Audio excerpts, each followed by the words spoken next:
Oi, pessoal, tudo bom? Eu sou José Carlos Pinto, professor titular do Programa de Engenharia Química da COP da Universidade Federal do Rio de Janeiro, falando com vocês aqui no canal Falando com Ciência, sobre aspectos do dia a dia da pesquisa que se faz nos institutos de pesquisa e nas universidades brasileiras. No vídeo de hoje, a gente discute algumas questões associadas à arbitrária e autoritária publicação da medida provisória 979 de 2020, no dia de ontem, 10 de junho de 2020, pelo governo federal e que autoriza o ministro da Educação a nomear reitores de universidades federais e institutos federais sem que seja feita qualquer consulta à comunidade acadêmica durante o período da pandemia.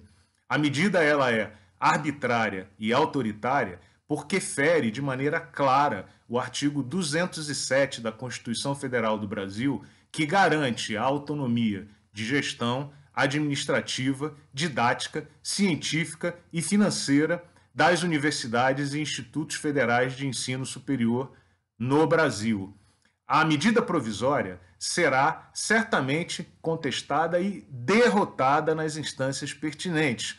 Ontem mesmo, dia 10 de junho, vários partidos políticos, alguns congressistas atuantes na área de educação, associações de representação como a Andifes e a Conif, já deram entrada em contestações junto ao Supremo Tribunal Federal para que seja declarada a ilegalidade e inconstitucionalidade da medida provisória e também encaminhadas solicitações ao presidente do Senado para que a medida provisória seja devolvida ao Planalto por conta de sua ilegalidade e sua inconstitucionalidade. Portanto, a medida provisória será derrotada, mas ela é muito importante porque ela mostra a tentativa reiterada do governo federal interferir na vida das universidades e dos institutos federais. É bom lembrar que, recentemente, caducou a medida provisória 914 de 2019, que propunha mudanças na composição dos colégios eleitorais que constroem as listas tríplices para indicação dos reitores. Aquela medida provisória, derrotada e ignorada pelo Congresso Nacional e por grande parte da comunidade brasileira envolvida com a ciência, a pesquisa e a educação, mostra de maneira clara que o governo insiste no seu projeto de intervenção na vida das universidades e institutos federais. Por isso, é muito importante nesse momento a gente fazer duas perguntas. Pergunta número 1. Afinal de contas, o que quer o governo federal e o seu ministro da Educação, Abraham Weintraub? Pergunta número 2. Por que a autonomia das universidades é tão importante? Para que a gente trate da pergunta número 1, é relevante a gente lembrar da fatídica reunião do dia 22 de abril de 2020, aquela reunião ministerial, em que o próprio ministro da Educação se apresenta claramente, em suas palavras, como ativista e não como um ministro de Estado.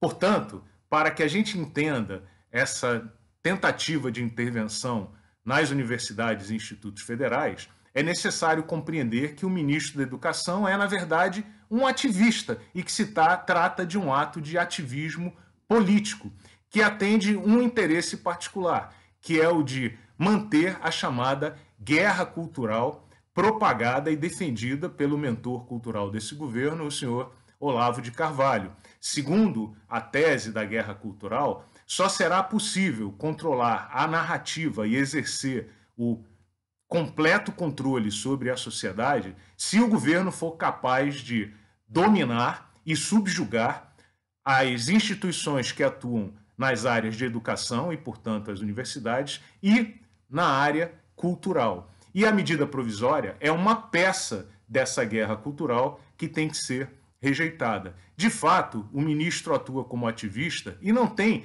nenhum plano de construção para a educação brasileira, como mostrou o envio recente do projeto de lei do Futurice, discutido num vídeo aqui do canal, em que não é apresentado qualquer conceito novo para a universidade brasileira.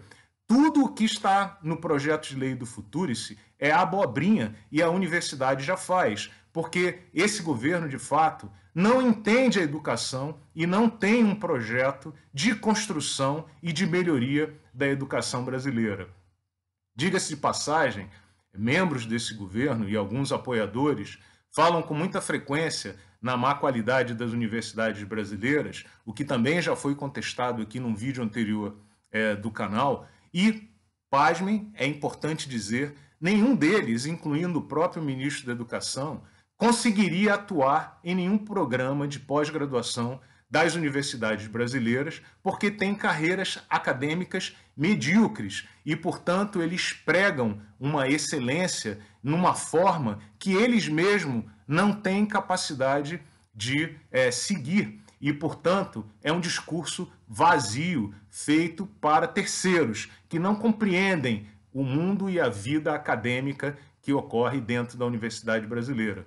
O sonho do governo federal e do atual ministro é poder indicar pessoas como a ministra Damares, indicar empresários como o senhor Carlos Wizard, que eventualmente ocupariam os cargos nas universidades e imporiam suas visões obscurantistas sobre o mundo para os alunos e os pesquisadores e a construção do pensamento nacional.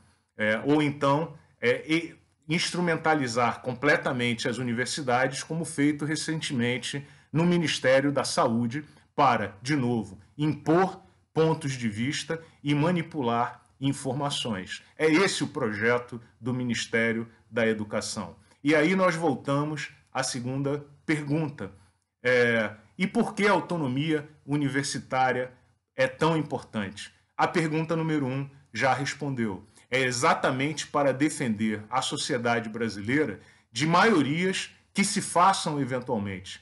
As universidades, elas não constituem projetos de governo, elas não são empresas tocadas para que seja possível atingir alguns objetivos de curto prazo de maiorias eventuais que se formem nos governos nacionais. As universidades constituem projetos de Estado de longo prazo e têm a importante missão de construir bases de conhecimento e bases críticas de discussão da vida nacional. E isso só é possível com liberdade acadêmica e liberdade de gestão. E é por isso que a defesa da autonomia universitária é tão, mas tão importante. Antes de terminar esse vídeo, você não esqueça que o ensino superior no Brasil, ao contrário do que o discurso oficial propaga, ele é majoritariamente privado.